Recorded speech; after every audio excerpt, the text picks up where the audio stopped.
in today's video, I want to share with you my video setup for the Sony A7IV. So if you want to see how I have this camera set up for photo, if you want to know what my favorite autofocus settings are for the Sony A7IV, I will be uploading a photography setup for this camera in literally 10 minutes right after this video goes live, so you can stick around to watch that. But right now, we're going to focus on the video setup. So starting off with the outside of the camera, I use the front dial to control my shutter, and I use this dial here to control my aperture. I also have this dial which controls my white balance, and then I have my C2 button set up as a shortcut for the focus area. So typically when I'm vlogging, I like to keep my focus area on wide because IAF usually does all the work at keeping track of me when I'm like talking to the camera.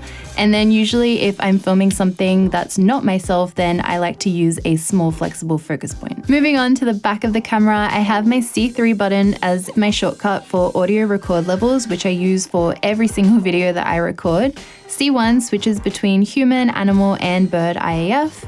And AF on is my focus magnifier shortcut. Moving on, this dial here is my shortcut for ISO, which I absolutely love having this shortcut. If I press to the left of the dial, I've got gamma display assist on and off. If I press upwards, it just filters through all my different displays. I always like having it on this display where I can see my microphone levels and the histogram as well. If we go to the right, it's another shortcut for white balance, and I've got it set like that because every single one of my Sony cameras has white balance set to the right-hand side of the wheel. And if I press downwards, we have the shortcut to choose between right and left eye AF, which at the moment is just set to auto. So moving into my function menu, I have audio record levels set again as a shortcut here.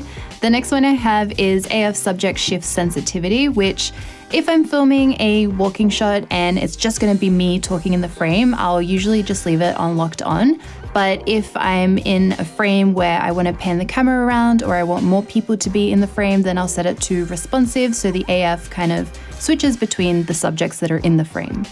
And I also have AF transition speed, which I normally have on 7, so when it does shift focus from different subjects, it's super snappy. And you can also bring it down to slow, which I'll use sometimes if I want it to look a little bit more like a manual focus pull. Next, I have my picture profile shortcut. So when I'm filming an entire vlog on the Sony A7IV, I will use either PP11, which is Cinetone, or I'll also have picture profile off. Just kind of depends what vibe I want for that video.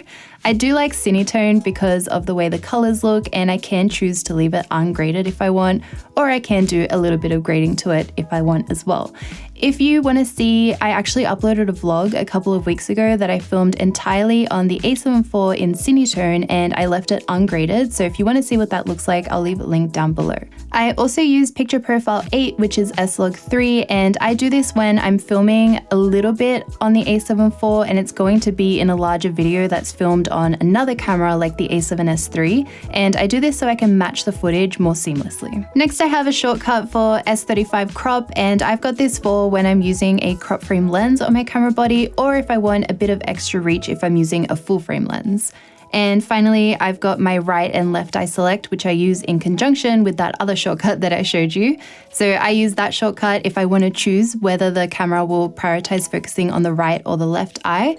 And I've got this in the function menu where I can just switch it to auto if I want the camera to choose for me. Next up, we've got marker displays, which I can switch my marker overlays on and off. I also have a record frame rate shortcut where I can switch between 25 and 50p if I want to get some slow-mo shots. And this might seem like a nothing shortcut, but this is something new we got with the Sony A7IV, which I absolutely love.